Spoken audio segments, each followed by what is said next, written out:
est-elle devenue la prochaine cible de Vladimir Poutine ? Ce soir, dans le grand dossier, on ouvre ensemble ce chapitre de l'ingérence et de la guerre hybride.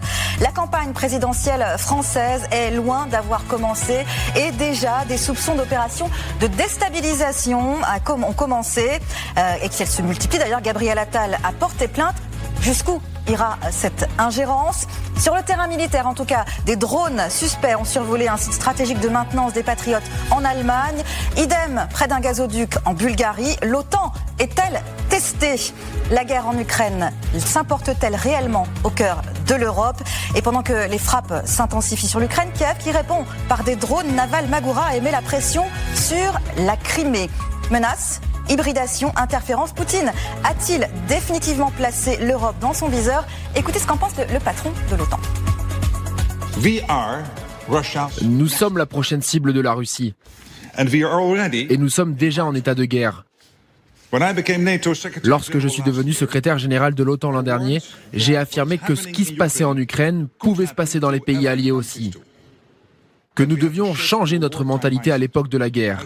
J'ai peur que trop de gens soient calmement complaisants. Trop de gens ne ressentent pas l'urgence. Voilà, pour décrypter ces menaces avec moi, plusieurs regards d'experts complémentaires. Bienvenue Elisabeth Shepard-Selam, merci d'être avec nous.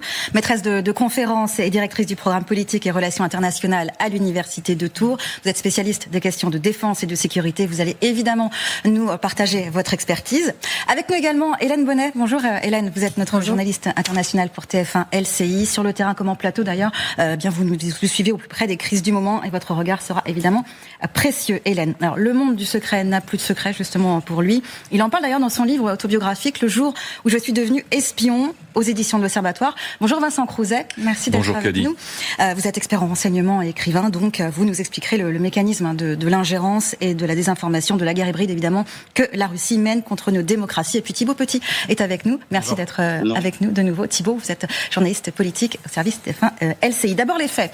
Gabriel Attal, donc candidat Renaissance à la présidentielle de 2027, patron du parti Renaissance, porte plainte pour ingérence étrangère en provenance des réseaux russes. Alors, premier signalement, c'était mercredi pour une ingérence numérique extérieure en provenance de Russie.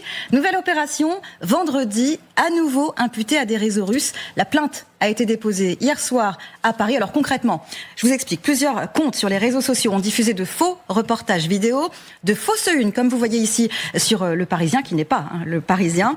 Des contenus imitant le logo et les chartes graphiques, comme vous le voyez ici. Des contenus qui attribuent à Gabriel Attal et à ses proches des propos, des agissements, des positions mensongères destinées à le discréditer. L'opération serait imputé au réseau pro-russe Matrioshka. Vincent Crouzet, quel est le mode opératoire de ce réseau Matrioshka ? Qu'est-ce qu'il y a derrière ? Est-ce qu'il est piloté par les services russes, le GRU ? On ne sait pas. On ne parvient pas à attribuer exactement à quel service de renseignement russe Matrioshka est lié. Alors Matrioshka, ça signifie poupée russe gigogne. Donc on comprend bien qu'il faut retirer un certain nombre de poupées russes pour arriver jusqu'au bout et tirer le fil. Alors autant l'autre entité qui s'appelle Storm 1516, c'est facile à retenir, c'est Marignan plus 1. On sait que Storm 1516 est rattaché au GRU, donc au renseignement militaire russe. En revanche, Matrioshka, pour l'instant, on ne sait pas encore à quel service de renseignement ce groupe est lié. Alors comment ça fonctionne ? Ce sont des gens qui travaillent en fait sur des sites assez secrets et dont l'objectif sont des opérations d'influence qui usurpent donc les médias, qui vont balancer de faux contenus sur des plateformes ou sur des applis avec des médias mainstream qui sont tout à fait légitimes. Voilà. D'ailleurs, il faudrait qu'on soit bien sûr qu'on soit sur LCI cet après-midi. Oui, je confirme. Oui. Vous nous confirmez, Kadi ? Oui, voilà, très bien. Parce que ça, c'est typiquement le genre de choses que ça fait Matrioshka ou Storm 1516, c'est-à-dire d'utiliser des images, de les détourner ou bien de fabriquer des faux contenus. Elisabeth Shepard-Selam, on est à 8 mois de l'élection présidentielle, du premier tour. En tout cas, quel est le risque stratégique pour le scrutin ? Alors, il y a plusieurs risques. C'est pas simplement les candidats en eux-mêmes qui sont visés, il faut le dire, je pense. C'est tout le système démocratique et notamment la confiance dans notre système démocratique qui est attaquée. Je pense que c'est important. On regarde les sondages dans les démocraties occidentales, que ça soit en Europe ou aux États-Unis, et la confiance est en berne. Et ils travaillent sur cette confiance. On a des sociétés ouvertes, donc avec les réseaux sociaux, ils ont cette capacité de nous faire douter de nous, de nous faire douter de nos élections. On l'a vu aux États-Unis avec, par exemple, les vidéos qui montraient des immigrés haïtiens qui votaient. Absolument, oui. Clairement pas des vraies vidéos, mais qui font douter de la véracité des élections, de la sécurité électorale. Et puis après, bien évidemment, nos partis politiques et aussi des personnes. Oui, alors c'est la 3e opération en quelques jours. On le disait Édouard Philippe, des calomnies sur sa santé. Raphaël Glucksmann également ont été visés, notamment le réseau, vous l'évoquiez tout à l'heure, Storm 1516. Gabriel Attal l'a évoqué en ces termes. Regardez ce qu'il dit. Je pense que ce sont des opérations de déstabilisation qui vont se multiplier tout au long de cette campagne. On parle beaucoup de l'ingérence contre les candidats. J'en suis victime aujourd'hui, dit-il, et je pense qu'il y aura aussi de l'ingérence pour les candidats. Thibaut Petit. Qu'est-ce que ça vous inspire, ça ? En tout cas, c'est un point de vue qui est partagé par beaucoup de candidats à l'élection présidentielle et qui est partagé aussi par le gouvernement, qui d'ailleurs a déjà fait une première réunion avec les représentants des différents candidats, des différents partis politiques à Matignon, réunion pendant laquelle le Premier ministre a d'ailleurs demandé les propositions des différents partis pour lutter contre ces ingérences étrangères. Il y a un projet de loi qui a été déposé, présenté en Conseil des ministres et qui va commencer à faire son chemin à partir du 20 octobre au Sénat, et donc ça va être dans les débats dans les prochains mois, en tout cas à l'automne. On peut s'attendre à ce qu'il y ait aussi d'autres réunions avec les candidats, puisque pour l'instant, alors tous les partis n'ont pas répondu encore à la demande de proposition du Premier ministre. Mais, on sait lesquels ? Comment ? On sait lesquels ? Lesquels, alors pour l'instant j'ai pas vu de proposition par exemple du Rassemblement National. La France Insoumise à l'inverse a déjà fait une liste de propositions et s'en revendique d'ailleurs sur ses réseaux sociaux. Bon, je vais pas faire la liste de tous les partis, mais vous en avez 2 comme ça en exemple. D'accord. Justement, tiens, Gabriel Attal complétait, il nous disait si on ne fait rien pour se protéger, l'élection peut être faussée, volée aux Français. Il accuse clairement la Russie de vouloir voler ce scrutin. Hélène Bounès, c'est pas franchement une surprise, si on regarde bien ces derniers mois. Les Russes, ils n'en sont pas à leur coup d'essai pour parasiter un scrutin. Je relevais ce que disait le patron de Viginum. C'est bien sûr, qui nous signale un petit peu justement ce type de désinformation. Il dit depuis 2021, il n'y a pas eu un seul scrutin en France qui a été épargné par les manœuvres étrangères. Et quand on regarde les élections européennes en 2024, par exemple, là aussi il y avait un faux site qui avait été lancé. Je crois que c'est les renseignements tchèques qui avaient repéré ça et qui faisait passer des informations pro-russes. Vous avez là au mois de septembre des élections régionales qui s'annoncent en Saxe en Allemagne.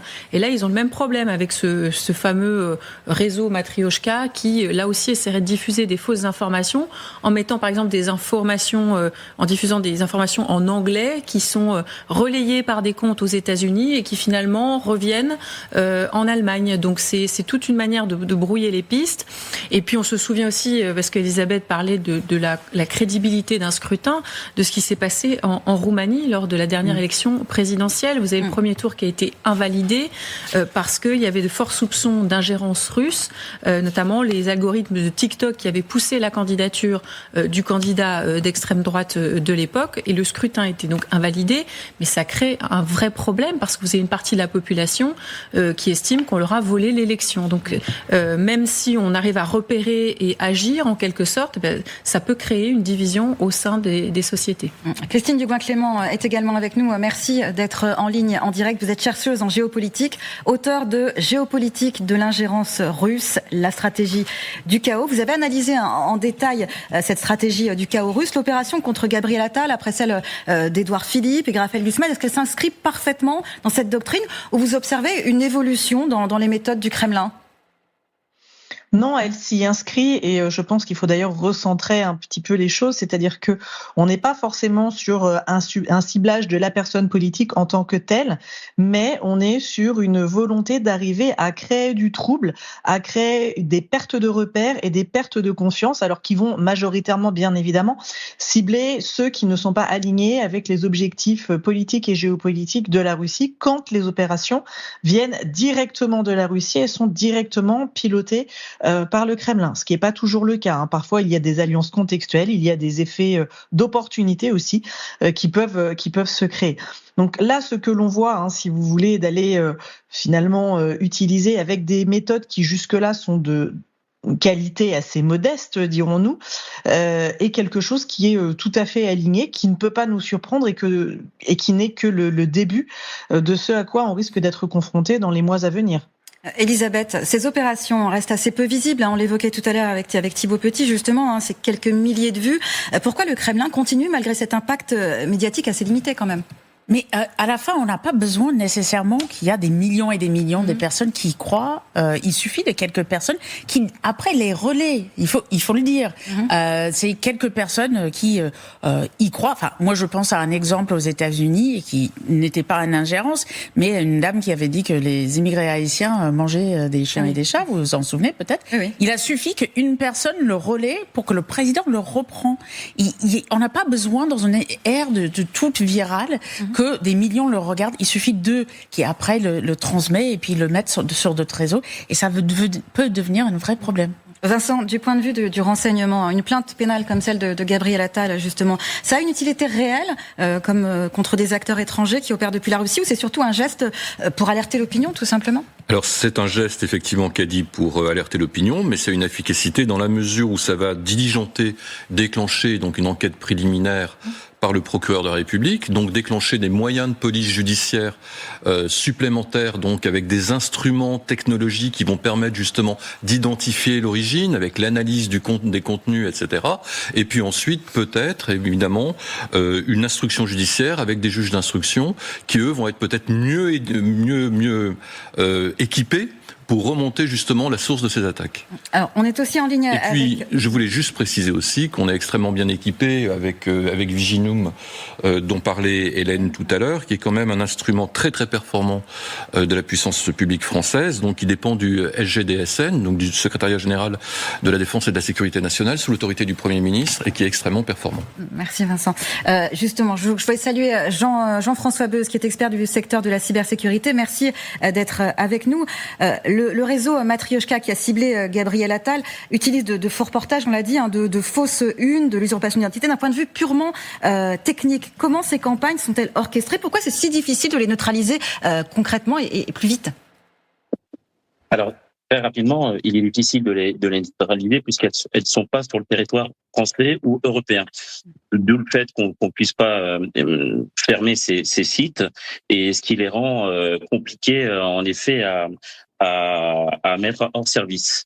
Il reste néanmoins les réseaux sociaux qui, eux, sont comme X, notamment Marine Tondelier qui indiquait pas plus tard qu'hier qu'il fallait éventuellement fermer ces plateformes lorsqu'il y avait des cas d'ingérence constatés.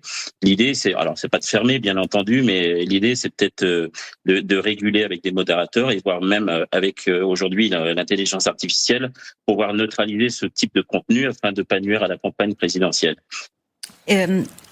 Elisabeth, Gabriel Attal lie ses opérations à son engagement pro-ukrainien. Il est président du groupe Renaissance. Est-ce que c'est un ciblage logique dans la stratégie, dans la doctrine russe du moment ? Oui, bien évidemment, c'est une stratégie qui déjà utilise les visions déjà présentes dans la société française et dans la politique française. Donc, attaquer un homme politique parce qu'il est pro-ukrainien a tout à fait une logique dans leurs yeux dans cette élection présidentielle qui va aussi jouer sur ces enjeux-là. La question de soutien ou pas à l'Ukraine, est-ce que certaines partis politiques utilisent de cet enjeu et qui peut être aussi des partis qui sont plutôt pro-russes.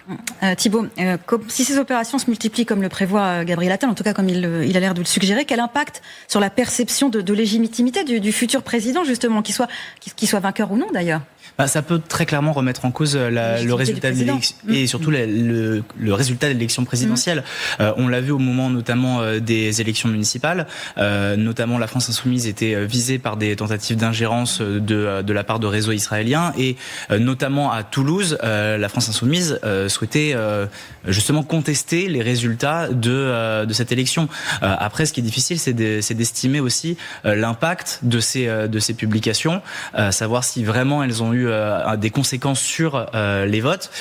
Pour l'instant, ce qu'on dit, c'est qu'elles n'ont pas eu d'effet suffisamment fort pour avoir des conséquences sur le résultat. Mais évidemment, on peut imaginer que si ça va se jouer dans un mouchoir de poche pour la deuxième place, par exemple, pour accéder au second tour de l'élection présidentielle, on peut se dire que tel ou tel candidat pourra dire, mais attendez, moi, à quelques voix près, j'aurais pu passer devant le deuxième, j'étais troisième, et donc accéder au second tour. Et en ça, l'objectif serait réalisé pour la Russie. Exactement, parce que du coup, on crée, c'est ce qu'on arrive à une instabilité.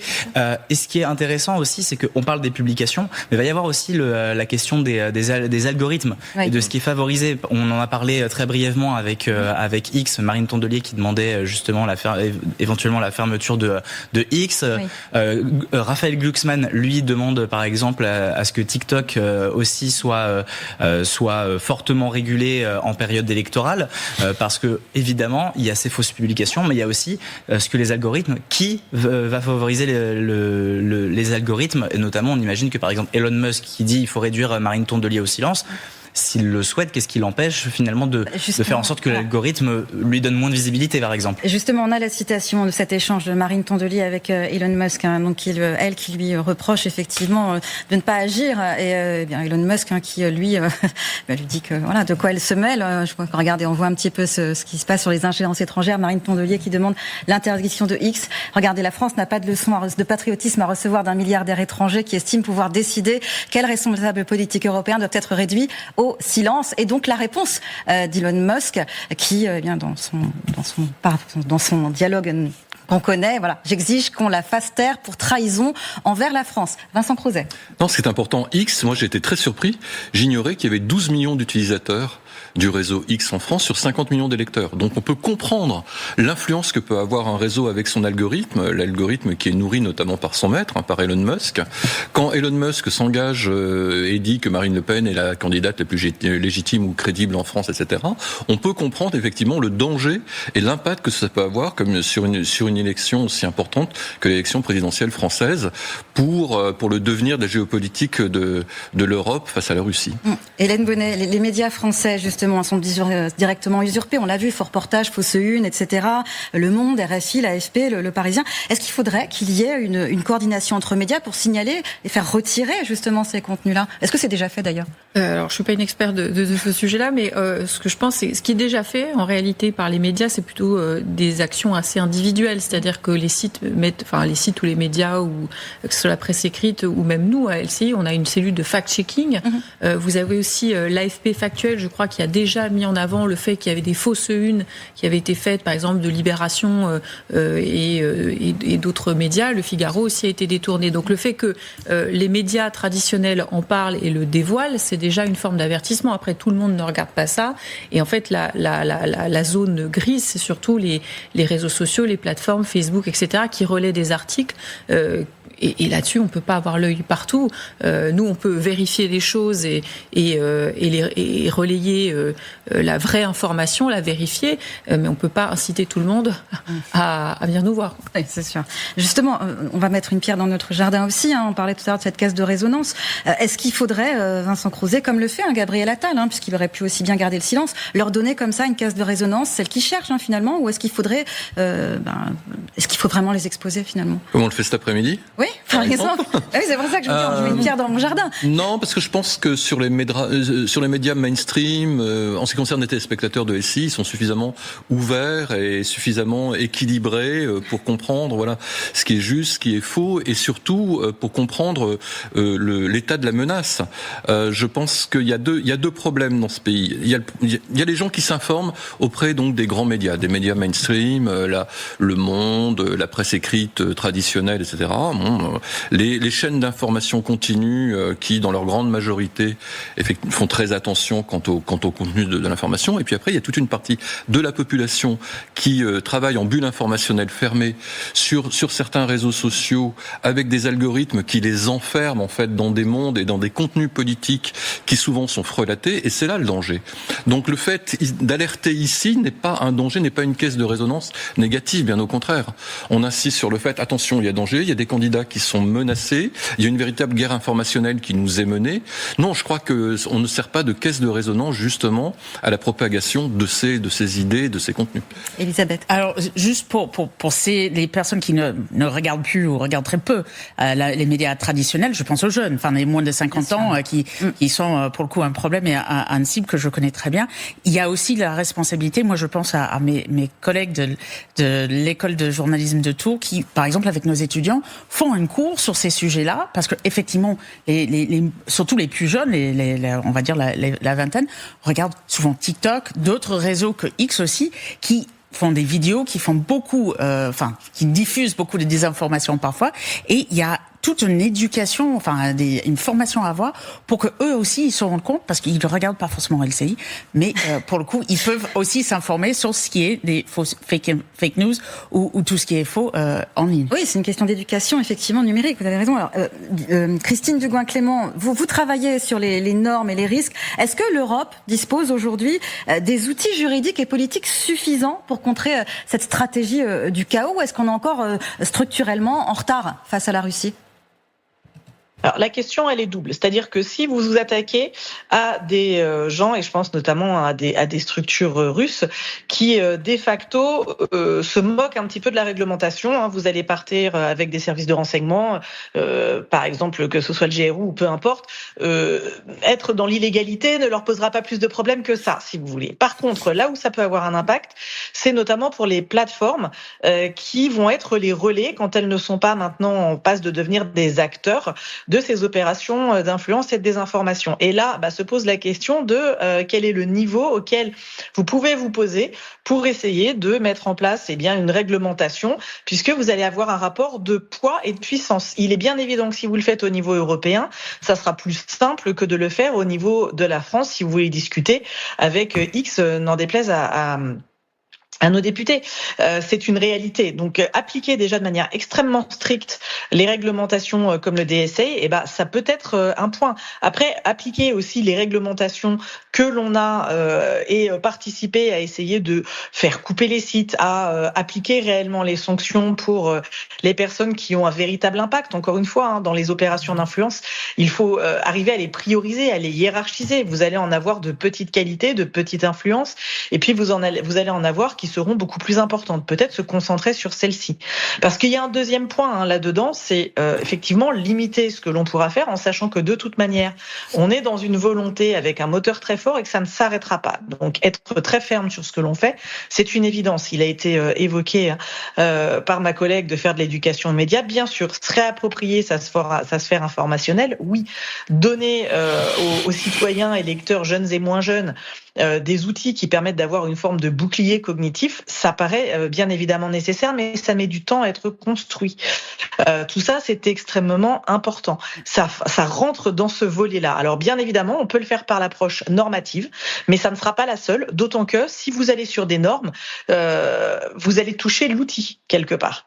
Et l'outil peut être interchangeable. Alors bien évidemment, on a des poids lourds. X, ça a été évoqué, une pénétration assez importante. Cela dit, encore une fois, entre ceux qui sont un petit peu abonnés mais assez peu réactifs et les 15 ou 20% de soutien ou au contraire de détracteurs qui vont être hyper représentés, ne sont pas la majorité de la population. La question, elle est aussi sur beaucoup plus le niveau de la conceptualisation et de la pensée de cette stratégie-là. On ne peut pas uniquement se concentrer sur l'outil, même s'il ne faut pas le lâcher. Jean-François Beuz, vous êtes toujours avec nous. Alors justement, ces plateformes-là, X, TikTok, elles sont directement pointées du doigt. Est-ce qu'elles jouent le jeu ? Est-ce qu'elles coopèrent réellement avec les autorités françaises quand il s'agit d'ingérence étrangère ? Alors oui, bien entendu, lorsqu'il y a des injonctions de la part des autorités françaises, notamment le ministère de la Justice ou de l'Intérieur, elles font le nécessaire. Mais en effet, pour revenir rapidement sur ce qui se passe aujourd'hui, ce phénomène n'est pas nouveau, il date déjà depuis 2016. La Russie est vraiment l'architecte de l'ingérence en France et plus largement en Europe. On l'a vu également en 2016 avec Angela Merkel, Emmanuel Macron en 2017 avec les Macron Leaks. Donc ça va faire 10 ans, là on est 2026, ça fait 10 ans que qu'on parle de la même chose et que aucune action, qu'elle soit politique aujourd'hui et technique un peu moins, sont mis en place. Donc il va falloir faire vite parce que 10 ans ça passe vite au niveau des nouvelles technologies. Et plus on tarde, plus ça sera plus grave dans les années à venir, notamment sur là on parle des présidentielles, mais Viginum avait également identifié des ingérences sur les dernières municipales et rien n'avait été concrètement fait. Est-ce qu'il faut s'inquiéter, Thibault Petit, à 8 mois de l'élection présidentielle, qu'on en soit déjà là? Est-ce que ça peut pas être plus concret encore, des vols de données par exemple?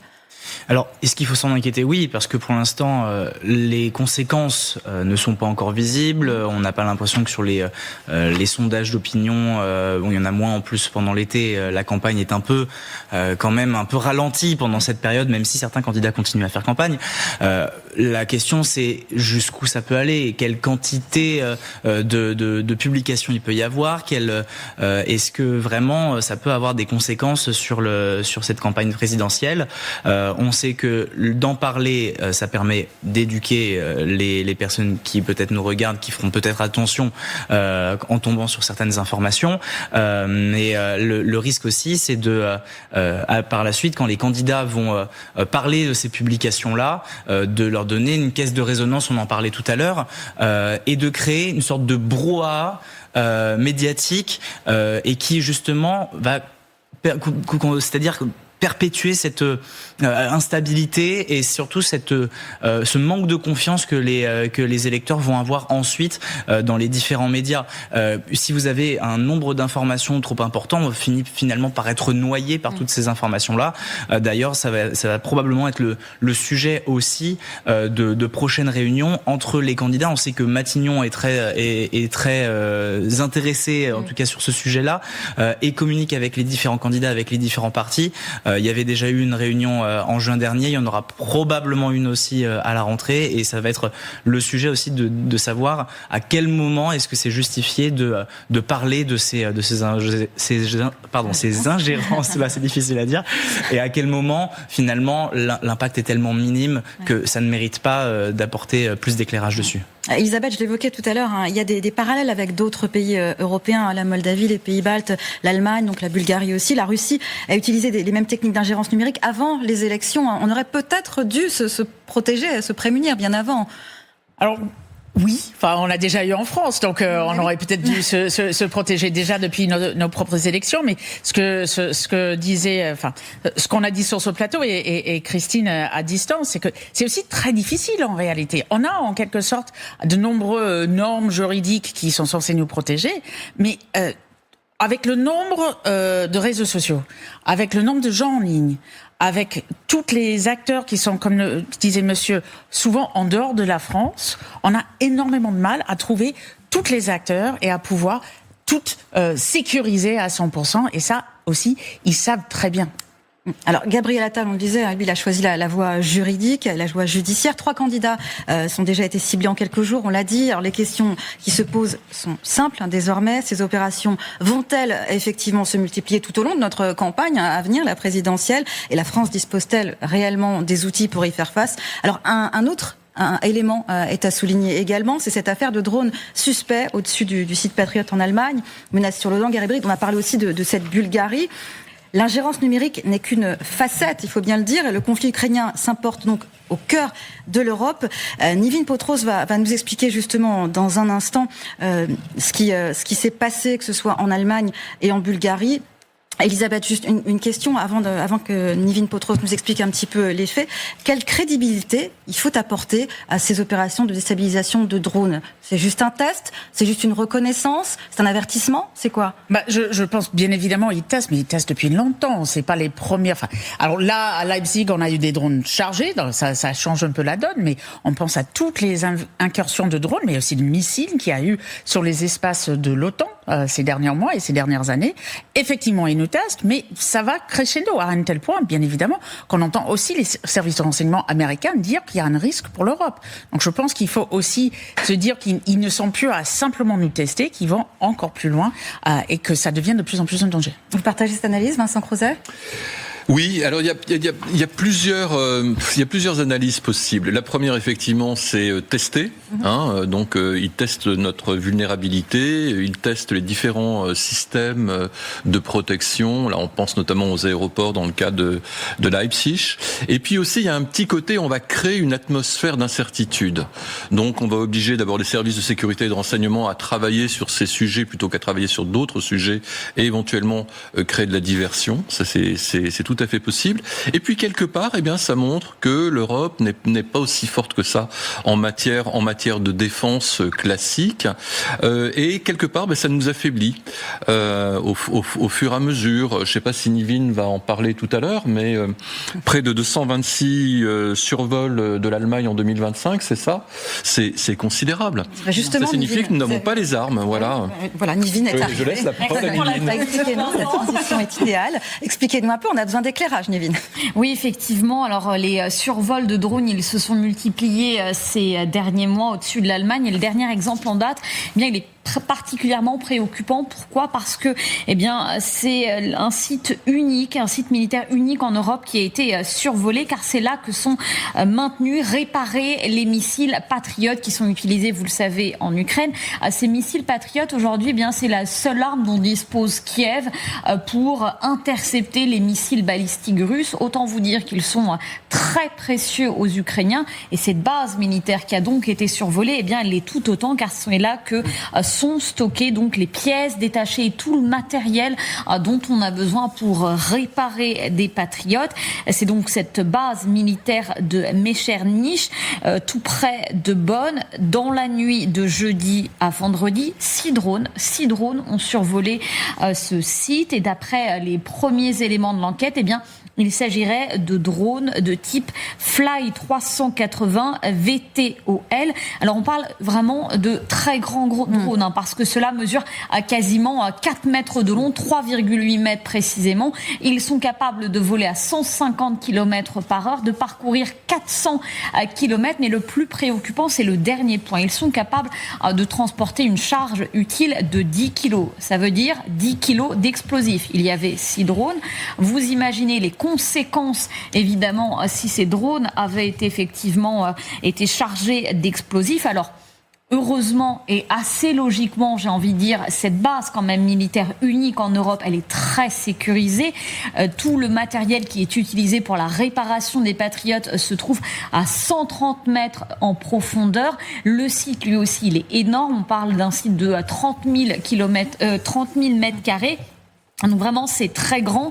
Et ces drones, on peut imaginer assez aisément que s'ils ont survolé cette base, c'est dans un premier temps pour faire du repérage, peut-être même pour tester, pour jauger en fait la sécurité de ce site. Alors, si je ne m'abuse, Nivine, c'est pas la première fois que l'Allemagne fait face à ce type de situation. Exactement, Vincent le disait à très juste titre. Déjà dans la nuit de mardi à mercredi, c'est donc un drone, cette fois bel et bien chargé d'explosifs, qui a été découvert à l'aéroport de Leipzig. On est tout près, notamment tout près d'un avion cargo ukrainien.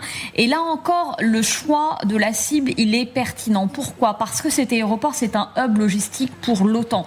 C'est par cet aéroport que transite l'immense majorité du matériel, qui soit militaire ou civil, à destination de l'Ukraine. Évidemment, le visé, c'est un message adressé à Kiev. Et puis plus globalement, si on regarde effectivement les chiffres de l'année écoulée, l'Allemagne a vécu à 145 reprises des survols non autorisés de ces aéroports. Ça, c'est pour la période janvier-juin. Mais l'année dernière, c'était plus de 226 survols. C'est principalement les aéroports de Berlin et de Francfort qui ont été visés. Ce qui est très important de rappeler, c'est que nous, Français, nous sommes aussi victimes de ce même phénomène, parce qu'encore en décembre dernier, là aussi 5 drones avaient survolé l'une de nos bases militaires les plus secrètes, celle de l'île Longue, près de Brest. Et c'est vraiment qu'un exemple, parce que je pourrais vous en citer beaucoup d'autres. Il y a aussi eu ce survol de drones du camp militaire de Mourmelon-le-Grand, de cette usine de Bergerac qui produit de la poudre pour les missiles. Évidemment, des exemples comme cela, il y en a de plus en plus, ce qui inquiète les Allemands, les Français, mais l'ensemble des Européens, car ce phénomène, je vous le disais, il n'est pas ni propre à l'Allemagne, ni propre à la France. Merci beaucoup, Nivine Potros, pour ce point complet. Alors justement, les autorités allemandes ont évidemment diligenté une enquête. Écoutez les réactions, notamment celle de Mark Rutte, le patron de l'OTAN, pour qui le message, l'avertissement est très clair. Écoutez, Mark Rutte. Nous sommes la prochaine cible de la Russie. Et nous sommes déjà en état de guerre. Lorsque je suis devenu secrétaire général de l'OTAN l'an dernier, j'ai affirmé que ce qui se passait en Ukraine pouvait se passer dans les pays alliés aussi. Que nous devions changer notre mentalité à l'époque de la guerre. J'ai peur que trop de gens soient calmement complaisants. Trop de gens ne ressentent pas l'urgence. Elisabeth Shepard-Selam, Mark Rutte, il dit que la prochaine cible, c'est l'OTAN. Le renseignement américain n'écarte plus le scénario d'une attaque russe contre un pays de l'Alliance pour tester la détermination occidentale. Est-ce que Metternich s'inscrit dans cette logique de test progressif russe? Je pense que Metternich clairement s'inscrit là-dedans. C'est intéressant parce que l'Institut pour l'étude de la guerre a fait toute une carte, justement, depuis 2018, je crois, jusqu'à cette année, des interventions russes en Europe et sur le territoire européen. Oui. C'est quand même assez impressionnant. Ce qui change, on l'a entendu, du danger de la plupart des chefs d'état-major, y compris le général Mondon, mais aujourd'hui, le fait que les États-Unis en prime le dit, je pense que c'est aussi ça qui motive en quelque sorte Rutte, c'est-à-dire son patron, entre guillemets, Dadi, a dit effectivement, et ça a fait la une du Wall Street Journal, notamment en disant il y a un véritable danger aujourd'hui venant de la Russie sur le territoire de l'OTAN, et ça change la donne aussi. Ouais, Hélène Bonnet, on a eu Leipzig il y a quelques jours. Maintenant, Metternich, c'est pas aussi simple à dire non plus. Comment les Allemands et les Européens gèrent cette multiplication d'incursions de drones, justement? Il y a une coordination réelle, vraiment, au niveau de l'OTAN, de l'UE, pour protéger les sites critiques? C'est alors une coordination, je ne saurais pas vous dire, parce que là on est vraiment sur un incident qui est quand même, enfin c'est des autorités allemandes qui prennent le lead là-dessus. Là où il y a une coordination, par exemple, c'est dans la Baltique, par exemple, quand vous avez des survols d'avions, là on a des moyens de l'OTAN qui sont prêts à décoller, donc des avions de différents pays qui sont capables de décoller et d'aller décourager des survols qui s'apparentent à des provocations. Là, sur ce type d'événements, ce sont surtout des moyens allemands, tout ce qui va être de l'ordre de l'enquête alors là en l'occurrence il y a eu du déminage, c'est encore une fois les démineurs allemands qui sont intervenus, donc sans doute qu'après il y a un partage aussi d'informations au niveau du renseignement pour essayer justement de remonter le fil et de voir qui a des informations potentiellement sur ce type d'incident. Vincent, est-ce que là, par exemple, Moscou cherche à tester l'article 5, par exemple? Pas du tout. Oui, alors l'article 5, il va être invoqué ou il va être déclenché dans le cas vraiment d'une attaque militaire, pas vraiment d'une attaque hybride. Pour l'instant, là, en ce qui concerne le survol, par exemple, de Metternich, je prononce comme ça, pardon, Caddy. C'est peut-être vous qui avez raison. C'était certainement plutôt des survols de reconnaissance ou bien une provocation, mais c'est compliqué parce que l'invocation de l'article 5, c'est quand même assez lourd. Ça signifie une convocation de tous les ministres de la Défense, de l'OTAN. Non, je pense pas. En revanche, que effectivement, ça déclenche un retour d'expérience de tous les services de renseignement concernés. Mais c'est surtout l'Allemagne qui est concernée. Moi, j'ai regardé les chiffres. Je pense on pense à la même enquête. L'Allemagne, je pense que concentre 50% des observations d'UAV effectivement dans son ciel.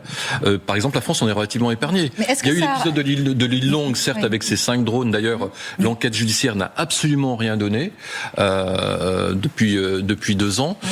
Donc, c'est l'Allemagne qui est principalement concernée, et c'est pas un hasard. Est-ce que c'est parce qu'il y a des bases américaines? Est-ce que c'est le pays qui abrite le plus de bases américaines en Europe ou pas du tout? Alors, entre autres, mais c'est surtout parce que l'Allemagne est le premier contributeur financier de l'Ukraine, avec 100 milliards déjà d'euros qui ont été dépensés par la République fédérale d'Allemagne.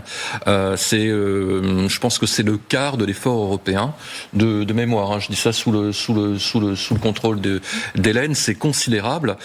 Et l'Allemagne, en plus, ça on le sait moins, développe une diplomatie secrète. Par exemple, Zelensky est en Serbie depuis hier, et c'est l'Allemagne qui a organisé avec les Américains le déplacement de Zelensky en Serbie. Donc c'est pour ça que l'Allemagne aussi est particulièrement visée. Il y a eu cette tentative d'attentat en Bavière contre un président donc d'une société. Le PDG de Rheinmetall ? Non, pas le PDG de Rheinmetall. Il y a eu l'attaque contre un cargo allemand en mer Noire. Il y a eu l'affaire de Leipzig. Il y a maintenant le survol de Metternich. Donc l'Allemagne est particulièrement ciblée par les Russes depuis quelques semaines. Elisabeth. Je crois qu'en plus c'est la deuxième fois pour Leipzig. Alors là, c'était quelque chose avec une charge, mais il y a déjà eu des drones à un tel point que je crois que c'est le président de l'aéroport, enfin le dirigeant de l'aéroport qui a dit on est une cible parce qu'on a aussi des faiblesses. Il y a eu un incendie, je crois, carrément. Il y a eu un objet incendiaire en 2024 qui a pris. Il y a eu des incidents déjà autour. Pourquoi ? Parce que c'est des hubs logistiques aussi en Allemagne. Leipzig, même si on a l'impression que ça vient de nulle part, c'est non seulement pour donc les Antonov à ramener en Ukraine du matériel, mais aussi de DHL. Donc c'est quand même des grandes hubs. Il y a des hubs aussi.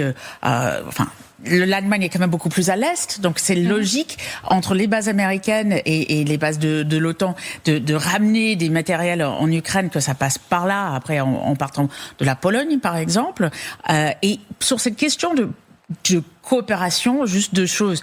Hélène parlait des pays baltes. Les pays baltes, pourquoi il y a autant de coopération ? Parce qu'eux-mêmes, ils n'ont pas les mêmes moyens, notamment aériennes, pour se protéger tout seuls. Donc on a beaucoup de coopération avec ces pays-là pour les protéger dans le cadre de toutes ces menaces. L'Allemagne gère tout seul, comme la Pologne par exemple, avec les missiles qu'on a vus, avec les drones aussi qu'on a eu. Donc effectivement, les renseignements sont très importants, mais chaque pays, pour l'instant, en gros, gère la réponse en quelque sorte tout seul. Et on parlait tout à l'heure donc de guerre informationnelle. Friedrich Merz a été visé aussi par une attaque réputationnelle avec du faux contenu sur le média Die Welle il y a quelques heures, il y a quelques jours. Justement, on va écouter ce que dit le ministre de l'Intérieur allemand. Écoutez, sur cette opération. Nous sommes ici confrontés à une opération qui pourrait également impliquer des puissances étrangères. Ce point fera l'objet d'enquêtes. Il s'agit clairement d'actions visant à semer un climat d'incertitude important en Allemagne, pas seulement dans les aéroports, mais aussi dans d'autres lieux. Ces actions ne se limitent pas aux drones. Alors bon, il se mouille pas trop, on avait une vague idée quand même si c'est pas encore avéré. Moi, je voulais vous poser la question parce que il y a eu ces dernières années, on avait parlé en Europe d'un mur anti-drone. Ça vous parle ? Ça vous rappelez ? Ça avait été soulevé, ça. Les Pays-Bas et la Pologne. Justement, on en est où de cette affaire-là ? Ursula von der Leyen avait soulevé aussi la question. Alors, il y a plusieurs questions. Je ne sais pas où on est exactement, mais l'efficacité d'une telle mur, beaucoup d'experts, là pour le coup plus techniques que moi, disent que c'est pas quelque chose qui va clairement fonctionner. Moi, je reviens des pays baltes. Il y a des survols, on trouve des drones dans les marais en Lettonie et autres assez régulièrement. Donc, il y a quelques doutes sur la capacité. Et puis, il y a la question simplement de la protection de nos infrastructures critiques, pas simplement en mur de drones, mais par exemple en France, on a vu aussi au Danemark, comment on protège nos aéroports. Et là, très clairement, c'est une grande faiblesse de l'Europe aujourd'hui, c'est-à-dire comment, notamment ces petits drones qu'on a vus à Leipzig, parce que c'est pas des drones militaires en soi, comment on protège nos aéroports, nos avions de ces drones-là, et on n'est pas forcément à la page aujourd'hui en Europe. J'ai l'impression qu'il y a beaucoup d'initiatives plus individuelles, c'est-à-dire que vous avez, si on prend Roissy et Orly, ils réfléchissent, ils ont une filiale qui travaille justement à la protection de ces aéroports, mais il faut donc des autorisations. Qu'est-ce que vous faites si un drone vous survole ? Est-ce que vous avez le droit de le neutraliser ? Dans quelles conditions ? Parce que si vous le faites n'importe comment, vous risquez de faire des dégâts matériel mais humain aussi.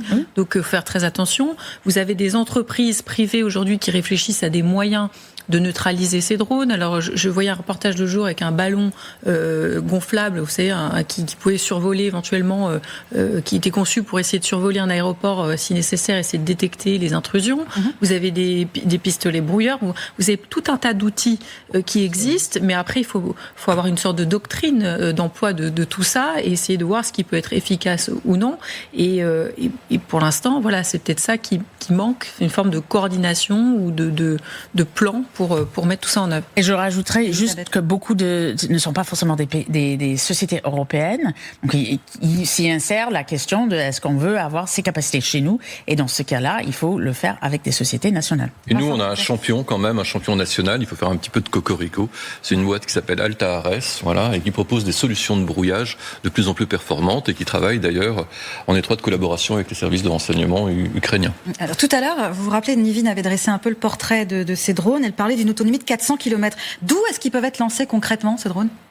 Ah bah ils sont des comme le disait Nivine tout à l'heure, hein, sont des drones VTOL, donc avec décollage et atterrissage vertical.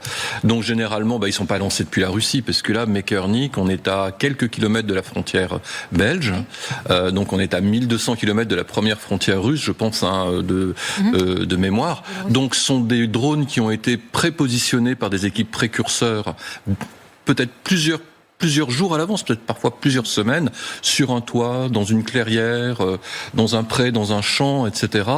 Et donc qui ensuite sont pilotés à très grande distance.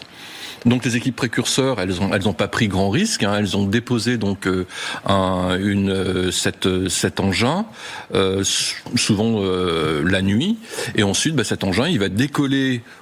Donc de manière verticale, piloté par un jeune pilote, un jeune geek russe qui va être à Saint-Pétersbourg ou je ne sais où. Elisabeth, il y a quand même une grande différence entre cette drone qu'on voit à Mechernik, où on le prononce, et celui à Leipzig qui, par contre, ils n'étaient pas à 400 km. Et il y a aussi la question... C'était une FPV, donc ils étaient beaucoup plus proches. La question aussi de agents, comme on a vu en France, pas forcément avec des drones, mais je pense au cercueil sous la Tour Eiffel, les mains rouges et tout ça, des gens qui sont payés pour le faire sans savoir nécessairement pourquoi et pour qui, mais qui sont sur place. Et ça, c'est toute notre inquiétude. Oui. On parle de cette guerre hybride. L'Europe est-elle vraiment dans le viseur de Vladimir Poutine, de la Russie, en tout cas sur le terrain? Les frappes se succèdent. Il y a eu une nouvelle nuit de frappes massives sur l'Ukraine, une pluie de missiles, dont certains d'ailleurs pourraient être d'origine nord-coréenne, selon certains experts, certaines analyses. L'Ukraine manque toujours d'hommes, mais multiplie aussi les démonstrations de force avec ces drones. Et là, on parle d'une nuit particulièrement intense. Hélène Bonnet, qu'est-ce qu'on sait précisément sur ces frappes et sur l'éventuelle utilisation de missiles nord-coréens ? Alors, il y a eu 3 morts, je crois, dans ces frappes, dont un enfant. C'était en périphérie de Kiev. Et effectivement, notre correspondant signalait tout à l'heure qu'il y avait eu sans doute usage de missiles nord-coréens. Alors, c'est vrai qu'il y a un partenariat qui s'est noué entre la Russie et la Corée du Nord, qui a fourni, on se souvient, des hommes, des soldats qui étaient positionnés notamment dans la région de Koursk. Et ils fournissent aussi des missiles balistiques. Et ces missiles nord-coréens, la Russie en aurait quelques dizaines, mais ce qu'on a appris par Reuters il y a quelques jours, c'est que c'est toute une unité qui allait être envoyée dans l'ouest de la Russie pour renforcer avec jusqu'à 120 missiles balistiques fournis par la Corée du Nord, 6 lanceurs. Donc c'est une contribution à un arsenal qui est déjà extrêmement massif.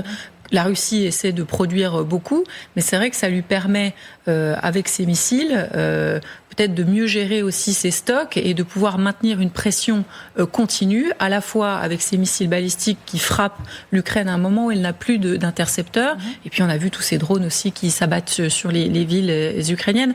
Donc voilà, c'est une aide précieuse pour la Russie, qui lui permet de varier le type de missiles, d'engins qu'elle peut lancer sur le pays. Justement, vous évoquiez notre correspondant Guillaume Tac. On va aller sur le terrain pour retrouver Guillaume Tac qui nous parle justement de cette nuit intense de frappe. Une nouvelle attaque contre la capitale ukrainienne qui a commencé un peu avant 1h du matin. D'abord une première salve de drones tirés depuis la Russie. Beaucoup d'entre eux ont été abattus par la défense aérienne, mais ensuite ce sont, selon le président ukrainien Volodymyr Zelensky, 6 missiles russes qui ont été tirés sur la capitale et sa région, faisant plusieurs blessés. Et surtout, les autorités ukrainiennes, fait assez intéressant, soupçonnent potentiellement l'utilisation de missiles KN-23 de fabrication nord-coréenne. On rappelle que c'est des missiles qui avaient été utilisés déjà à la fin 2023 par la Russie, qui avait un peu disparu ensuite, mais qui, selon le renseignement militaire ukrainien, auraient été à nouveau livrés à la Russie et dont la précision se serait grandement améliorée depuis le début de leur utilisation. Donc c'est un phénomène assez inquiétant, alors que l'Ukraine manque toujours cruellement de missiles pour ses batteries patriotes de défense aérienne. Guillaume Tac, notre correspondant en Ukraine. Vincent Crouzet sur le front. L'armée ukrainienne, elle cherche toujours des hommes. Je l'ai dit, l'ancien président colombien affirme que 7000 mercenaires colombiens se battent côté russe. La Russie nie évidemment. Qu'est-ce que ça révèle, ça, sur le recrutement russe et sur cette internalisation de ce conflit ? Alors 7000, j'y crois pas trop. parce que ce sont soi-disant des paramilitaires ou bien des membres de mouvements rebelles d'opposition. Il y a 2 grands mouvements rebelles d'opposition armés en Colombie. C'est l'armée de libération nationale, c'est à peu près 7000 hommes justement, et puis il y en a un deuxième qui est un groupe dissident des FARC qui s'appelle l'état-major central, qui compte 4000 hommes. Donc ça signifierait que la moitié des effectifs soient partis en Russie. Et puis ça n'aurait pas échappé aux compatriotes d'Elisabeth, à la CIA, qui est extrêmement présente en Colombie et qui justement est infiltrée à travers ces mouvements. Alors soit ils aident à un transfert vers la Russie, mais je ne pense pas que ça aille jusque-là.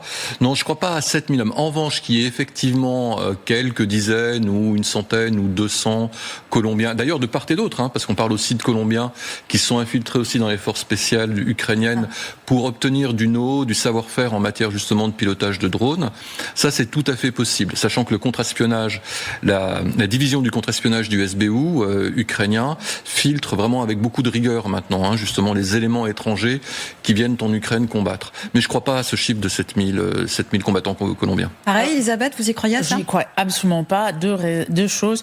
Effectivement, le CIA et les États-Unis s'intéressent beaucoup à la Colombie, notamment en ce moment. On se souvient quand même que l'ancien président, président sortant, est sous sanctions américaines pour ses liens avec le cartel.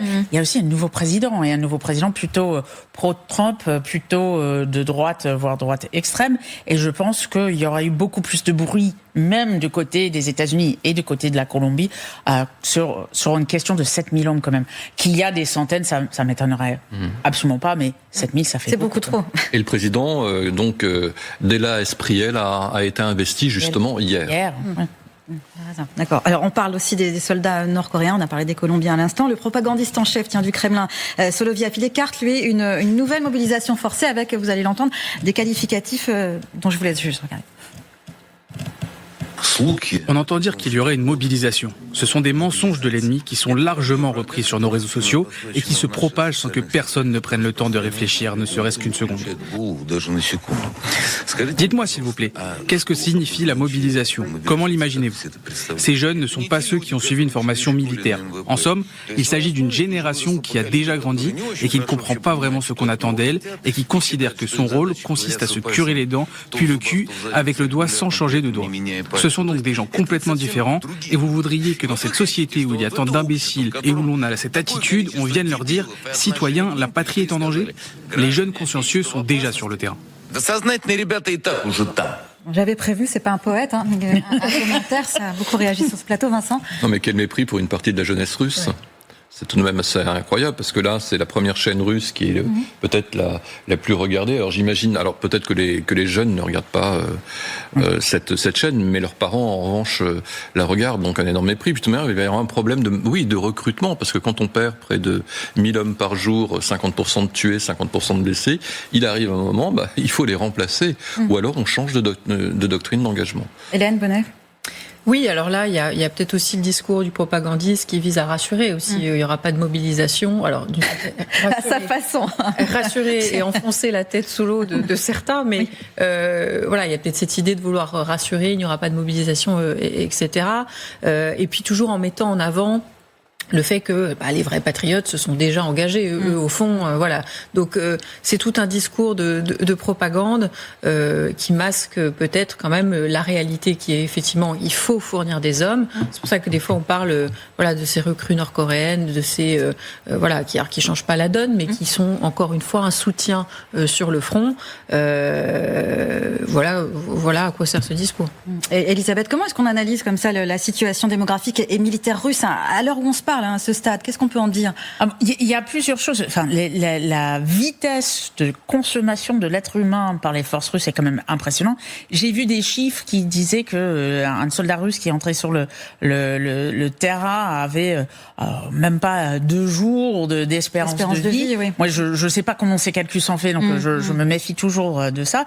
Mais quand on regarde surtout les chiffres qui sortent chez les Britanniques, parce que je pense que c'est les Britanniques qui ont les meilleurs chiffres, c'est un nombre incroyable. Alors effectivement, la Russie a une énorme population, mais on sait très bien depuis le début de cette guerre, justement, qu'ils ont essayé de protéger une partie de cette population. Et jusqu'à quand vous pouvez protéger la population? Surtout qu'aujourd'hui, les Russes se rendent compte qu'ils sont en guerre, même à Moscou, même à Saint-Pétersbourg, parce qu'ils le voient entre la frappe contre les raffineries. Je pense pendant ces Davos russes à Saint-Pétersbourg. Comment faire, justement, ils veulent qu'ils s'engagent, mais comment soutenir économiquement tout cet engagement, parce que ça coûte très cher à un État russe qui doit à un moment se poser la question de où vient l'argent, et puis cette mépris, effectivement, pour une certaine partie de la population. Moi, ce qui me frappe dans son discours, c'est que pendant le moment, il était un peu en bisbille avec Poutine et son administration. Pourquoi? Parce que il était un peu moins dans la propagande et plus dans le catastrophisme face aux frappes ukrainiennes sur la Russie. Aujourd'hui, il rentre un peu dans cette propagande.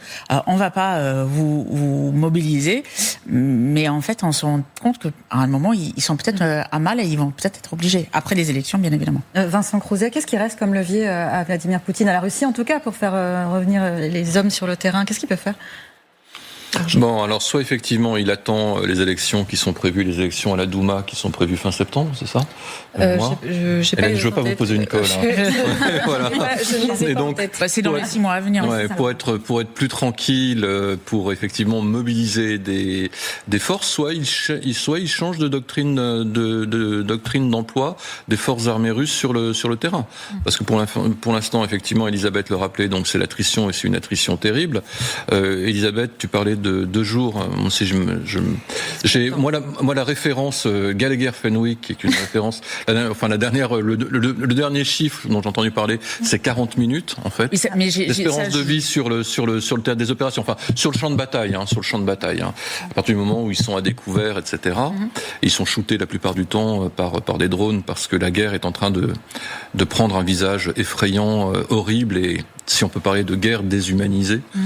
Non, il n'a pas beaucoup d'options. Alors les options, effectivement, c'est les options de remplacement avec notamment ces combattants nord-coréens. Il faut spécifier notamment que concernant l'implication, l'intensification de l'implication nord-coréenne sur le théâtre des opérations, ça se fait évidemment avec l'assentiment de la Chine. Oui. Ça ne peut se faire qu'avec l'assentiment de la Chine. Alors, je voudrais qu'on avance un petit peu. On va parler de ce nouveau paquet de sanctions américaines qui est en discussion. Le sénateur démocrate Chuck Schumer parle de sanctions infernales. Écoutez, il rappelle les avertissements des services de renseignement américains. Écoutez. Les sanctions à l'encontre de la Russie envoient un message clair à Poutine. Nous nous opposerons à lui autant que nécessaire pour le battre. Les voyous comme Poutine se moquent de ce que nous disons. Ils ne s'intéressent qu'à ce que nous faisons. On ne peut l'arrêter qu'avec des actes, pas avec des mots. La Russie faiblit un peu plus chaque jour et nous continuerons à aider l'Ukraine à arrêter l'invasion. Hélène Bonnet, ces sanctions, est-ce qu'elles changent vraiment la donne ?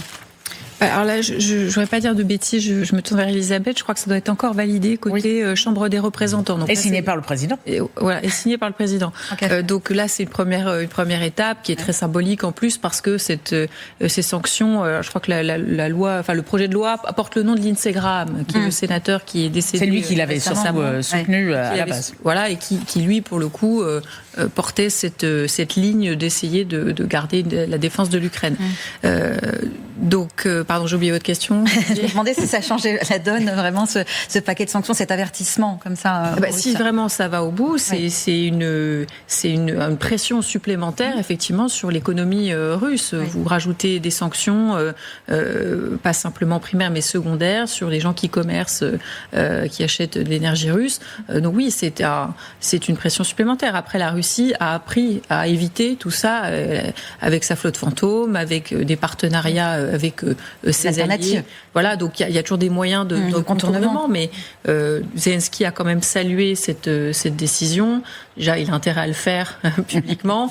Et puis, lui aussi réclame que les sanctions soient plus fortes. Donc, c'est que les Ukrainiens y voient un rôle. Un intérêt, bien sûr. Vincent Crouzet. Ironiquement ou pas, nous sommes visés, nous l'Europe, l'Union européenne et la France, par ce paquet de sanctions, puisque nous allons continuer à importer du GNL russe jusqu'au 1er janvier. Donc normalement, nous sommes visés aussi par ce paquet de sanctions voté au Sénat américain. Elisabeth. Alors effectivement, ça peut viser un certain nombre de pays européens, mais il faut quand même que ça soit signé. Elle a raison de dire qu'on n'est qu'aux premières étapes, et ça c'est toujours important. Je pense plus que juste du concret, enfin ça va pas changer la guerre du jour au lendemain, il faut le dire, c'est quelque chose dans le temps, mais ce qui est très important c'est le symbolisme. On voit aussi cette tournure, alors Lindsey Graham maintenant est décédé, mais il y a une volonté même parmi certains républicains de faire honneur à sa mémoire et de être plus dur contre la Russie, et ça c'est quand même quelque chose d'important dans ce changement, on va dire, un peu de style américain. Alors, les services de renseignement militaires ukrainiens affirment que leur unité a organisé une parade de drones navals Magura au large de la côte sud de la Crimée occupée. Et c'est à la fête de la veille de la fête de Yalta. Et le message semble clair. La Crimée est à l'Ukraine. La Russie a d'ailleurs même fait évacuer les vacanciers. Vincent Crouzet, le Magura, c'est vraiment devenu le cauchemar de la flotte russe en mer Noire. Alors, ce qui est très intéressant sur les images qu'on voit, il ne faut pas avoir le mal de mer. Oui, effectivement, ça tangue beaucoup, ça tangue un peu. Voilà, c'est que les caméras électro-optiques qui prennent ces images, en fait, servent aux pilotes, justement. C'est-à-dire aux pilotes de ces drones navals, pour frapper les cibles. D'accord. C'est-à-dire qu'ils utilisent ces caméras qui sont embarquées pour identifier les cibles, donc, et ensuite les acquérir et les frapper. D'accord. Voilà. Ce qui est intéressant, c'est que les Ukrainiens, je pense aujourd'hui, sont au top de la technique et de la technologie en matière de drone naval, avec les Américains notamment. Et donc ils ont 4 types de drones navals. Ils ont donc les 3 versions de Magura, V5, V6, V7. Le Magura V5, c'est un drone naval strictement kamikaze, qui ne revient pas à sa base. Le V6, il est hybride, il a à la fois de reconnaissance et puis il peut être kamikaze. Et puis le V7, ce qui est intéressant, c'est qu'il peut lancer des missiles. Il peut lancer des missiles. Et les 3 versions sont équipées en plus, éventuellement, de missiles antiaériens pour pouvoir aller justement jusqu'à la fin de leur mission. Alors ça, ce sont des drones qui sont monitorés par le renseignement militaire ukrainien, donc par le GUR. Et ensuite, il y a le fameux Sea Baby qui est déjà entré en action en mer Noire, qui est monitoré par le SBU et qui lui a un rayon d'action beaucoup plus long et qui va intervenir notamment sur les rivages de la mer Noire, donc au sud de Novorossiysk notamment, et ces Sea Babies sont d'une efficacité redoutable. Ça, c'est complet. Elisabeth, cette parade dont je parlais tout à l'heure, plus les frappes de drones ukrainiens sur les raffineries et sur Wildberries, je crois que c'est l'Amazone russe, si j'ai bien compris. Est-ce que la pression se resserre réellement sur cette Crimée et sur l'économie de guerre russe ? Alors, si on regarde la Crimée, qui est une sorte de presqu'île, la pression, au-delà des raffineries, et même Wildberries, qui est aussi en Crimée occupée et touchée, on voit qu'ils ont frappé beaucoup à la fois de la logistique, donc tout ce qui est réseau ferroviaire, notamment pour alimenter le nord, donc les fronts vers l'Ukraine, mais ils ont vraiment essayé de isoler la Crimée avec une stratégie qui semble marcher. Par les cieux, par l'eau, ils arrivent, même s'ils n'ont pas fait tomber le pont de Kerch, si j'ai bien compris, un peu pour laisser les gens fuir avant que c'est trop tard. Mais en tout cas, ils ont rendu assez invivable la Crimée, et pour les vacanciers et pour ceux qui ont été, il faut le souligner, que la Russie a, je crois que c'est 800 000 personnes qu'ils ont fait venir de la Russie après l'occupation en 2014. Donc tous ces gens qui... Autant de personnes à évacuer ? Je ne sais pas s'ils vont les évacuer tous, mais il faut se poser beaucoup de questions aujourd'hui si on vit en Crimée. Alors, en tout cas, Donald Trump, lui, ne se pose pas beaucoup de questions. Il dit simplement qu'il travaille à mettre fin à cette guerre russo-ukrainienne. Écoutez, une fois de plus, le président américain. Écoutez, nous ne sommes pas impliqués dans cette guerre, il y a un océan entre nous, mais je déteste voir 25 000 jeunes mourir chaque mois dans la guerre entre la Russie et l'Ukraine. Nous y travaillons et je pense que nous avons fait des progrès. C'est une guerre incroyablement brutale, il y a une quantité énorme de haine dans cette guerre et entre ces deux dirigeants. Voilà, il l'a dit, je pense que nous avons fait des progrès. Hélène Bonnet, ça vous inspire quoi, ça ? Ça m'inspire. Non, je disais qu'effectivement, il avait promis de la résoudre en 24 heures, cette guerre. Donc on voit que là aussi, c'est un dossier sur lequel il a quand même beaucoup de mal à avancer. Et puis de toute façon, pour l'instant, ce n'est plus un dossier prioritaire pour Donald Trump. Il a d'autres choses à gérer. Non, sans doute que oui, il y a eu quand même un petit changement de ton. On va essayer d'être optimiste. Une prise de conscience peut-être. Voilà, vis-à-vis de Volodymyr Zelensky. C'est-à-dire que ses propos avaient tendance à toujours être assez favorables à la Russie. Donc là encore, il balance. Il dit voilà, les deux pays, il y a beaucoup de gens qui meurent, etc. Néanmoins, il avait quand même tenu des propos assez élogieux, étonnamment, sur Volodymyr Zelensky fin juin, début juillet. Donc il y a un petit changement de ton. Il y a visiblement le renseignement quand même qui fonctionne toujours, qui est fourni par les États-Unis et qui permet aux Ukrainiens quand même ces frappes dans la profondeur. Donc il y a pas de tout n'a pas lâché en quelque sorte. Il y a un soutien qui perdure. Après, Donald Trump est extrêmement volatile. Il voit son intérêt et voilà. Donc là, il semble-t-il qu'il mise quand même, en tout cas, il laisse l'Ukraine mener cette campagne de frappe dans la profondeur. Il peut-être que là aussi, il mise sur le fait que ça peut permettre de pousser Vladimir Poutine à vouloir à nouveau négocier, même si maintenant on voit bien que ça sera assez insuffisant. Alors, selon Politico, justement, Donald Trump aurait approuvé l'an dernier le partage des renseignements pour les frappes ukrainiennes contre les infrastructures énergétiques russes, tout ça pour pousser Moscou à négocier. Comment est-ce que vous interprétez ça, Elisabeth, cette ligne américaine ? Je pense qu'on est quand même sur un changement qui, je ne vais pas dire énorme, mais il y a quelque chose qui change. Pourquoi ? Parce qu'on n'entend pas que de Donald Trump. Et c'est ça qui est intéressant. Il a pris des décisions qui clairement vont plus dans le sens de l'Ukraine qu'auparavant, mais même des gens comme Laura Loomer. Alors, Laura Loomer, on dit journaliste, mais plutôt complotiste, influenceuse, très proche de Trump, qui a quand même réussi à faire virer des membres de l'administration. Elle venait dans le bureau de Trump avec un grand calepin en disant voilà pourquoi il faut virer un tel. C'est son éminence grise ? Je ne sais pas si c'est son éminence grise, mais c'est un des gens qui l'écoute quand même. Et elle a été reçue par Zelensky, qui a gentiment répondu à certaines de ses questions qui étaient clairement sorties de la propagande russe. Et aujourd'hui, elle dit c'est les Russes les méchants, c'est les Ukrainiens qui se battent pour la démocratie, et c'est important de les aider. Zelensky est allé sur Fox News aussi pour essayer de convaincre. Donc je pense qu'il y a aussi un travail de fond de Zelensky qui, même avec des gens qui doutaient le plus et qui traitaient les Ukrainiens de tous les maux du monde, qui aujourd'hui change quelque chose non seulement pour Donald Trump, mais pour tout cet environnement autour de lui, non seulement dans l'administration, mais aussi dans son électorat, ce qui est quand même important dans une année électorale. Vincent Crozet. Sur le partage du renseignement, c'est cohérent de vouloir partager comme ça le renseignement en disant vouloir arrêter la guerre rapidement, c'est pas un peu paradoxal ça ? Si, c'est paradoxal, mais c'est vrai qu'en apportant du renseignement, tout de même, on apporte quand même des éléments sensibles qui permettent aux Ukrainiens notamment de frapper avec plus de précision et plus d'efficacité. Maintenant, je suis dubitatif vraiment sur le partage du renseignement. Alors, le partage du renseignement, ça a un avantage, c'est que ça coûte pas très cher.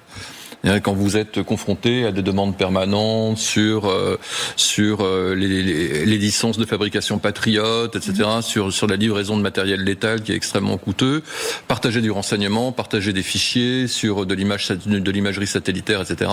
Bon, ça coûte pas très cher, c'est simplement après une question d'engagement politique et de décision politique. Maintenant, vous savez, dans le renseignement, le plus important, c'est la confiance. Et une fois que cette confiance, elle a été violée, c'est extrêmement difficile de la retrouver. Je vous rappelle quand même que pendant plusieurs jours, même pendant quelques semaines, le partage du renseignement entre Ukrainiens et Américains a été stoppé sur la décision du président Trump, vous savez, suite à la fameuse séquence du 28 février 2025, etc. Donc, vous savez, quand vous avez perdu cette confiance-là, c'est très compliqué. Imaginez les Ukrainiens, une fois on leur donne du renseignement, l'autre fois on le bloque. En plus, il y a une partie des décideurs dans ces services de renseignement ukrainiens qui se posent des questions quand même sur l'attitude de Trump et sa relation avec Poutine. Donc c'est extrêmement compliqué pour eux de continuer à engager une collaboration étroite, efficiente. Donc ce qui nous a amené, nous, à nous substituer aux Américains sur un certain nombre de renseignements que nous pouvons leur apporter, notamment la France, et c'est le président Macron qui l'a dit l'an dernier, que nous apportions à peu près les 2/3 des renseignements dont avait besoin l'Ukraine auprès d'une puissance alliée. Il me semble que Zelensky à un moment avait dit aussi qu'il avait les preuves que la Russie aidait Téhéran et qu'il pouvait donner des preuves aux États-Unis. Est-ce que ça peut marcher dans l'autre sens aussi ? Il peut y avoir un intérêt des États-Unis à avoir des informations pour lui fournir l'Ukraine, parce que le renseignement ukrainien est bon aussi. Bien entendu, mais ça a été d'ailleurs balayé d'un revers de main par Trump, qui a dit qu'il ne croyait pas trop en ces allégations, ou bien que c'était un détail et qu'il avait vérifié auprès du président Poutine si effectivement, auprès d'un homme de grande confiance. Mais bien entendu, le partage du renseignement, c'est du donnant-donnant. Je pense que les meilleurs capteurs dans cette guerre et sur le champ de bataille, il provient des services de renseignement ukrainiens qui sont certainement les meilleurs au monde à l'heure actuelle parce qu'ils travaillent H24 et parce que c'est une question de survie pour l'Ukraine. Et donc, les Américains se privent d'une partie de l'information, du renseignement tant sur l'Ukraine d'ailleurs que sur le conflit iranien, puisque beaucoup de choses sont liées. Je vais mettre un petit bémol. Je pense qu'il faut faire une différence entre le président des États-Unis et les services de renseignement américains qui ont l'habitude de travailler avec les Ukrainiens bien avant.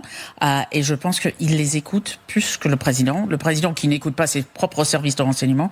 Je pense que les services de renseignement sont assez intelligents pour travailler avec les Ukrainiens, même parfois sans nécessairement que le président... Enfin, ils écoutent les Ukrainiens, ils sont pas bêtes non plus. Non, mais je suis d'accord avec toi. Je pense qu'il y a énormément d'officiers traitants de la CIA qui ont maintenu le lien avec leurs homologues ukrainiens, malgré toutes les décisions politiques prises par l'administration MAGA. Alors justement, vos désirs sont des ordres, Vincent Crouzet, grâce à Ghislaine Yanati, qui nous a retrouvé justement le sonore, la déclaration d'Emmanuel Macron, qui s'exprimait justement sur ces renseignements français fournis aux Ukrainiens. Écoutez. Là où l'Ukraine était éminemment dépendante des capacités de renseignement américaines, à une écrasante majorité, il y a un an, aujourd'hui, les 2/3 sont fournis par la France. Les 2/3. Mais surtout, nous avons bâti des garanties de sécurité pour le jour d'après la paix de manière crédible. Voilà, c'est assez surprenant quand même, vous l'évoquiez tout à l'heure, Vincent. Est-ce que ça se dit d'ailleurs, ça ? C'est une bonne question qu'a dit. C'est assez audacieux de la part du président de la République. Parce que d'abord, ça nous colle une cible dans le dos de la part des Russes. D'ailleurs, on le voit aujourd'hui, certainement, avec les attaques de guerre informationnelle qui nous sont menées. Et puis en plus, ça met un petit peu sous pression nos services de renseignement. Maintenant, quelque part, c'est vrai, parce que on a du savoir-faire. On a notamment une capacité de renseignement satellitaire spatial qui est certes moindre que celle des Américains. Elisabeth, les Américains, ils ont près de 120 satellites espions. Nous, on en a quelques-uns. On en a 3 ou 4, mais on a une composante spatiale d'optique, CSO3, qui fonctionne à très haute résolution, qui permet d'apporter des images très précises aux forces armées ukrainiennes et aux services de renseignement ukrainiens. Vous savez, les Ukrainiens, ils ont déjà cartographié quasiment toute leur banque de cibles. Ils savent très bien où taper, où frapper, les capacités de raffinage russes, Wildberries, etc., les emprises militaires russes. Après, il leur faut du renseignement un petit peu H24 satellitaire spatial, c'est-à-dire notamment sur les déplacements et les mouvements de troupes. Mais sinon, ils ont beaucoup moins besoin du renseignement spatial aujourd'hui qu'ils n'en avaient besoin en 2022. Alors, il y a un point un peu inattendu, j'ai appris ça cet après-midi. En Ukraine, figurez-vous qu'il y a une réforme qui ouvre la voie à la légalisation et la taxation de l'industrie pornographique pour financer l'effort de guerre, avec un extrait qu'on vous propose en exclusivité sur LCI. Non, je plaisante évidemment, on va pas voir un extrait, mais ça vous inspire quoi, vous, ça ? Financer l'effort de guerre ukrainien avec l'industrie pornographique. Alors, pourquoi ça n'a pas... Si j'ai bien compris, c'est que ça n'a pas été taxé de la même façon auparavant. Exactement. La question, c'est pourquoi ? Je ne savais pas qu'ils avaient une grande industrie. Ça, je ne savais pas non plus. J'avoue que ça m'a surpris. Bon, c'est pas quelque chose qui nécessairement touche à la défense. Non, en temps normal, moi je pense que tout est bon. Enfin, j'imagine que ça fait beaucoup d'argent, donc tout est bon pour financer la guerre. Il faut aussi, c'est aussi ça, une économie de guerre aujourd'hui. Il faut aussi que tous les moyens aillent vers la guerre. Donc, si c'est tout ce qui est numérique, ça a un sens, et si c'est la pornographie, pourquoi pas. Hélène Bonnet. Je crois, mais parce que je n'ai pas lu l'article, mais ça tient au fait que non pas la consommation, mais la fabrication la production de porno est illégale. Donc en fait, la taxation n'est sans doute pas la même parce que ce n'est pas une activité qui est dans le champ de la légalité. Donc le fait de transformer ça permettrait du coup peut-être de changer la taxation et d'en tirer profit. Après, on est dans une société ukrainienne qui reste assez conservatrice. Donc je crois que c'est pas encore gagné sur cette dépénalisation et sur le fait de pouvoir débloquer des moyens. Après, la guerre permet de faire des choses qu'on ne fait pas en temps normal. Donc, à voir. Vincent Crouzet. Mais c'est une société qui est, oui, conservatrice, mais puritaine, donc hypocrite, parce qu'il faut le rappeler, Hélène, vous avez voyagé à Kiev. Kiev et Budapest sont les deux capitales du sexe en Europe. Alors, j'y allais pas pour ça. Oui, j'imagine bien, Hélène. Laissez Hélène Bonnet tranquille. Donc voilà, c'est aussi une société hypocrite. Très bien, je vous remercie. Un grand merci à tous les trois, Elisabeth Schepard-Selam, Hélène Bonnet et Vincent Crouzet. C'était évidemment passionnant. Merci à tous les trois. Dans un instant, vous aurez la chance de retrouver Céline Pitlet, mais d'abord, et là aussi c'est une chance, c'est l'heure du journal. Il est présenté par Nivine Potros. Bonsoir Nivine. Bonsoir Kali, bonsoir à tous. À la une de l'actualité, la France n'en finit plus de suffoquer. 5e canicule attendue à partir de mardi. Le mercure pourrait frôler les 40 degrés dans le sud. Météo France a d'ores et déjà placé 12 départements du sud et du centre en alerte orange canicule ce week-end. L'un basculera à son tour en vigilance orange demain. En Allemagne, le Rhin a atteint son plus bas niveau historique à Cologne avec seulement 68 cm d'eau. Gabriel Attal porte plainte pour ingérence étrangère. L'ex-premier ministre et candidat à l'élection présidentielle accuse la Russie d'être à l'origine de faux reportages vidéo, de deepfake et de une de presse mensongère à son sujet. Édouard Philippe et Raphaël Glucksmann ont aussi été visés par des attaques similaires. À l'étranger, un drone transportant une quantité importante d'explosifs est entré en Bulgarie avant d'exploser près de la frontière avec la Roumanie et d'un gazoduc, le tout sans faire de blessés. Selon les premiers éléments de l'enquête, les débris sont ceux d'un type de drone largement utilisé par les forces armées ukrainiennes. Selon les autorités bulgares, rien ne permet de penser qu'il s'agit d'un incident délibéré. Écoutez les précisions du Premier ministre bulgare Roumen Radev. À 8h10 ce matin, un incident s'est produit. Un drone a pénétré dans l'espace aérien bulgare et a explosé à environ 100 mètres à l'intérieur de la frontière bulgare, près d'une station de compression et de l'ancien poste frontière bulgaro-roumain de Kardam. L'incident s'est produit à environ 200 mètres d'une station de compression roumaine et à environ 1 km de la station de compression bulgare, située sur le gazoduc transbalkanique. Voilà pour l'essentiel de l'information à 18h sur LCI. Restez avec nous dans quelques instants. Céline Pitlet et ses invités pour 24h. À tout de suite.